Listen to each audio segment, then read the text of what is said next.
Hands up, you damn ape, don't move. What's a filthy slave like you doing so calmly in this neighborhood? Officer Rick Tanner bellowed, his face contorted with visible rage. Tanner was one of those patrolmen nobody wanted as a partner, not out of fear, but out of sheer embarrassment. Greasy monkey, what's a guy in a suit doing on this block? No Wall Street here, he muttered to himself, taking a swig from his coffee cup and spitting it out the window.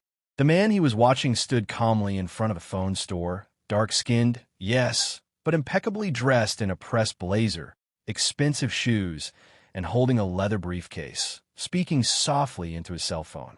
For Rick, this composure was a profound provocation. They think they could just walk anywhere now like they're regular people, he seethed, drawing his weapon, stepping out his patrol car, and walking directly toward the man. No warning, no request for ID, nothing. He raised his gun as if confronting a hardened criminal and screamed, his voice thick with prejudice. Hands up, black man on the ground. The man looked up, surprised. He didn't drop, he didn't run. He simply lowered his phone slowly, his brow furrowed, his expression unmoving. Are you talking to me? Of course I'm talking to you, you bastard. Rick spat. What are you hiding, huh? Drugs? A weapon? None of you are clean, never. You're all the same. People on the street began to stop, some pulling out their cell phones. Murmurs rippled through the onlookers. A woman's voice cut through the air. What is that officer doing? He hasn't done anything. But Rick was lost in his own world, his finger on the trigger, his hatred inflamed, his voice spiraling out of control. Drop that briefcase, you piece of trash, or I'll fill you with lead. The man took a deep breath, still unmoving, and then spoke. His voice was deep, steady, as if silence itself obeyed his command. What if I told you that you've just made the biggest mistake of your life? Rick let out a mocking laugh. What if I told you I don't give a damn what some monkey in a tie says? Rick gripped his weapon with both hands, aiming directly at the center of the man's chest. The vein in his neck pulsed. Sweat beaded on his temples, but it wasn't fear. It was pure, unadulterated rage. You know what you are, huh? He spat, not lowering his weapon an inch. A plague, a goddamn pest that should have never left the cotton fields. You'll always be slaves. The man being targeted remained motionless. His jaw was still clenched, his gaze as firm as steel, yet he uttered no sound. He just breathed deeply, repeatedly, as if counting down seconds. Rick raised his gun higher, now aiming between the man's eyebrows. What's wrong? Check out your tongue now, huh? Rick took another step forward. I swear to God, if you make a single strange move, I'll put a bullet in your head. I don't give a damn who you are. To me, you're just another black man looking for trouble. And then, the man slowly lifted his gaze skyward, as if measuring time, before deliberately lowering his eyes back to Rick, with a calm that was more unnerving than the gun itself. You will regret every word. Rick smiled, unmoving. I highly doubt it. Rick's finger rested on the trigger. He breathed like a cornered beast, but he was the one with the gun, the control, the authority, or so he believed. The man in front of him remained still, not trembling, not backing down. His silence was a challenge, and it sickened Rick. Just a few yards away, a woman inside a grocery store held her phone, hidden behind the glass door. Her voice was urgent, low, but clear. He's pointing a gun at an unarmed man. Yes, a pistol. No, there's no provocation. The officer is shouting horrible things. I don't know who the man is, but please come quickly. This is going to end badly. Rick knew nothing of that call. The man's hands remained still, his gaze fixed on the officer's, as if waiting for something to break. Perhaps his patience, or the trigger. And it broke. I've had enough of you, you damn nigger. Rick shrieked beside himself. You're just a pest to society. And without warning, he fired. The detonation ripped through the air like a whip crack. The man took a step back from the impact. The shot had struck his left shoulder. His blazer instantly soaked crimson. He dropped to his knees with a deep groan, a sound more of containment than pain, clutching his wound with his other hand, gritting his teeth. Rick looked down at him as if he had just squashed an annoying insect. There, that'll teach you to show some respect, trash. The street fell utterly silent. Only the distant wail of an ambulance and the rapidly approaching sirens of several patrol cars could be heard. Rick didn't react immediately. He was breathing heavily, his weapon still raised, staring at the man on the ground as if he couldn't believe it wasn't over yet. Then he heard his patrol car radio squawk, an agitated voice crackling through. "Unit 34, put down your weapon. I repeat, put down your weapon immediately." Rick frowned, confused for the first time, taking a step back and looking both ways. The sirens were upon them, lights reflecting off storefronts, tires squealing as two patrol cars and an unmarked van screeched to a halt. Several agents spilled out, all armed, all pointing not at the wounded man but at Rick. On the ground, Tanner. "Now, drop the weapon, drop it. You've got a man wounded. That's an illegal shot." Rick looked around, bewildered. His hand remained firm on the pistol. He took another step back, then another. He couldn't believe it. "What the hell are you doing? He's the suspect. He's a damn black man. I'm the law here."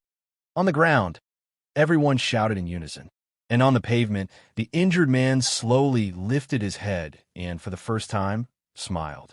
Rick stood, gun still raised, surrounded by police officers now pointing their weapons at him. The world seemed to spin upside down. "You're crazy," he yelled. "He's a black man in a suit. That doesn't make him innocent.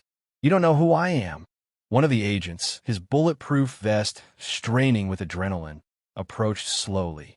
He gritted his teeth and barked, "Put the weapon down, Tanner, right now.